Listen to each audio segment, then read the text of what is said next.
سچی بات یہ ہے کہ اس وقت مسلم دنیا کی صحیح قیادت پوری جرأت کے ساتھ کوئی کر رہا ہے تو وہ ترکی حکومت کر رہی ہے، طیب اردوغان کر رہے ہیں۔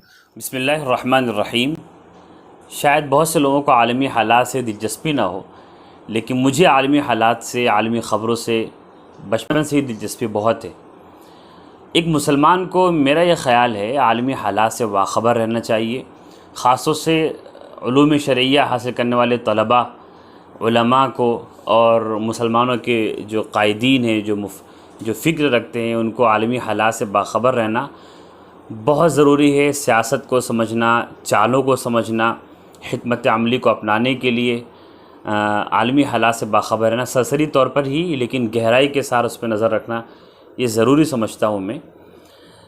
اس کی اگر آپ دلیل تلاش کرنا چاہیں تو سب سے واضح دلیل آپ کو قرآن پاک سے ملے گی۔ عہد نبوی میں خود اللہ کے رسول صلی اللہ علیہ وسلم کے زمانے میں جو سب سے مشکل گھڑی تھی جنگی حالات میں، غزوہ خندق میں، غزوہ خندق وہ غزوہ ہے، وہ جنگ ہے جس کو جنگ احزاب بھی کہتے ہیں، کہ جس کے بارے میں اللہ تعالیٰ نے خود بیان فرمایا۔ اس گھڑی کی اور اس مصیبت کی منظرکشی اللہ نے خود کی۔ اللہ نے فرمایا کہ بلغت القلوب الحناجر، کہ ایسے پریشان کن حالات تھے مسلمانوں کے لیے کہ جیسے کلیجے منہ کو آ جائیں گے۔ وَتَظُنُّونَ بِاللَّهِ الظُّنُونَ، حتیٰ کہ بہت سے صحابہ، بہت سے مسلمان بھی اللہ تعالیٰ کے بارے میں طرح طرح کے خیال کرنے لگے۔ انسان پہ برے حالات آتے ہیں تو وہ پھر سوچنے لگتا ہے قدرت کے بارے میں۔ هُنَالِكَ ابْتُلِيَ الْمُؤْمِنُونَ وَزُلْزِلُوا زِلْزَالًا شَدِيدًا، مسلمانوں کو سخت طریقے سے آزمایا گیا اور انہیں بالکل جڑ سے ہلا دیا گیا۔ یہ اللہ جل شانہ کا بیان ہے۔ ایسے حالات میں اللہ تعالیٰ نے، جبکہ مسلمان غزوے میں مشغول تھے، جنگ میں مشغول تھے، حتیٰ کہ حضور صلی اللہ علیہ وسلم کی بھی نماز 4 وقت کی قضا ہو گئی جنگی مہم میں لگے رہنے کی وجہ سے، کیونکہ ہر طرف سے دشمن نے گھیر رکھا تھا مدینہ منورہ کو، اور عرب کے بہت سے قبائل مل کر حملہ کر رہے تھے۔ اس وقت میں بھی اللہ تعالیٰ نے مسلمانوں کو عالمی حالات سے باخبر کیا، ایسی خبر سنائی جس سے مسلمان خوش ہوں۔ یومئذ یفرح المؤمنون، اللہ نے فرمایا سورہ روم میں کہ مسلمانوں کو ایسی خبر سے خوشی ہوگی کہ روم نے فارس پہ فتح حاصل کر لی ہے، اور عنقریب، یا ایسی خبر سے مسلمانوں کی خوشی ہوگی کہ روم فارس پر عنقریب غالب آنے والا ہے۔ چونکہ اس زمانے میں روم اور فارس دنیا کی 2 بڑی طاقتیں تھیں، جیسے آج کل امریکہ اور چائنا ہے، تو مسلمان فطری طور پہ روم سے زیادہ قریب تھے، عیسائی سے زیادہ قریب تھے، کیونکہ یہ اہل کتاب تھے، ایک آسمانی مذہب کو مانتے تھے، وہ اللہ کو مانتے تھے، اگرچہ مسلمان نہیں تھے۔ اور ایران کی جو حکومت تھی، جو فارس کی حکومت تھی، دنیا کی دوسری بڑی طاقت یا پہلی بڑی طاقت کہہ لیں، وہ مجوسی لوگ تھے، وہ آگ کی پوجا کرنے والے تھے۔ تو مشرکین اور کفار جو مسلمانوں کے دشمن تھے، وہ طبعی طور پہ میلان رکھتے تھے، جھکاؤ رکھتے تھے ایران کی حکومت کی طرف، فارس کی طرف۔ مسلمان جھکاؤ رکھتے تھے انگریزوں کی حکومت کی طرف، جو عیسائی تھے، روم کی طرف۔ اللہ تعالیٰ نے خوشخبری دی کہ فارس پر عنقریب روم کا غلبہ ہوگا، روم فتح حاصل کرے گا اس وقت میں۔ حتیٰ کہ جب جنگ ہونے والی تھی اس وقت حضرت ابوبکر صدیق رضی اللہ عنہ نے تو شرط لگا لی تھی ایک غیر مسلم مشرک سے، ایک کافر سے، کہ عنقریب دیکھنا تم روم کی فتح ہوگی۔ تو مسلمانوں کو اور خاص طور سے طلباء کو عالمی حالات پر نظر رکھنی ضروری ہے۔ انٹرنیشنل افیئرس، عالمی ریلیشنز، عالمی حالات پر، سیاست پر نظر رکھنا اثبت ضروری ہے آپ کے لیے۔ تو خاص طور سے ابھی 2 چیزیں آپ کے سامنے پیش کروں گا، 2 خبر جس سے آپ اسٹڈی کریں، جس کا آپ مطالعہ کریں، جس کے گہرائی کو آپ جانیں، بہت کچھ سیکھنے کو ملے گا۔ ہمیں سیاست کو بھی ایک موضوع سمجھ کر پڑھنا چاہیے، ایک موضوع ہے آج کل علوم عصریہ میں بھی، اور سیرت میں بھی آپ کو ایک بہت بڑا باب اس سے متعلق ملے گا۔ مدینی زندگی ساری اور مغازی کا باب ہی اس طرح کی حکمت سے بھرا ہوا ہے۔ جو آپ حالات سے باخبر ہوں گے تو آپ چیزوں کو پڑھنا، چیزوں کا مطالعہ کرنا، چیزوں کو گہرائی سے دیکھنا، یہ آپ سیکھ پائیں گے۔ ابھی آذربائیجان اور آرمینیہ کی لڑائی چل رہی ہے۔ آذربائیجان اور آرمینیہ یہ دونوں ایشیا کے بالکل مغرب میں، یورپ سے پہلے ایشیا کے سرحد کے 2 ملک ہیں۔ ترکی کے بغل میں آرمینیا پڑتا ہے، اور آرمینیا سے جغرافیائی اعتبار سے تقریباً 3 گنا زیادہ بڑا آذربائیجان ہے۔ آذربائیجان اور آرمینیا میں لڑائی ہے ایک زمین کو لے کر، ایک بڑے علاقے کو لے کر، اس کو قرہ باغ کہتے ہیں، کورا باغ کہتے ہیں انگلش میں۔ آذربائیجان کا وہ علاقہ ہے، وہ یہ دعویٰ کرتا رہا ہے، جس پر آرمینیا نے پچھلے 28 سالوں سے قبضہ کیا ہوا ہے ناجائز طور پہ۔ آذربائیجان ایک مسلم ملک ہے جہاں کی آبادی کم سے کم 97% مسلمان جہاں پہ آباد ہیں۔ آرمینیا ایک کرسچن ملک ہے، ایک عیسائی ملک ہے۔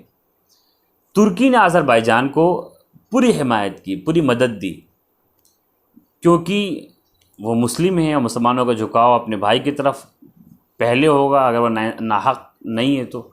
دوسری کہ آذربائیجان کی جو آبادی ہے وہ ترکی نسل لوگوں کی ہے۔ حیرت آپ کو اس بات پر ہوگی، اور آپ اس پر گہرائی سے آپ اس کا مطالعہ کریں کہ آذربائیجان گرچہ ایک مسلم ملک ہے، لیکن وہاں پہ 85% مسلمان شیعہ ہیں۔ دنیا میں شیعوں کا سب سے بڑا دوسرا ملک آذربائیجان ہے ایران کے بعد۔ ایران جو کہ اپنے آپ کو شیعہ ورلڈ کا، شیعہ مسلم دنیا کا قائد و لیڈر کہتا رہتا ہے، دعویٰ کرتا ہے، وہ اس جنگ میں اس نے آذربائیجان کی مدد نہ کر کے آرمینیا کی مدد کی، جو ایک عیسائی ملک ہے، جو مسلم ملک بھی نہیں ہے۔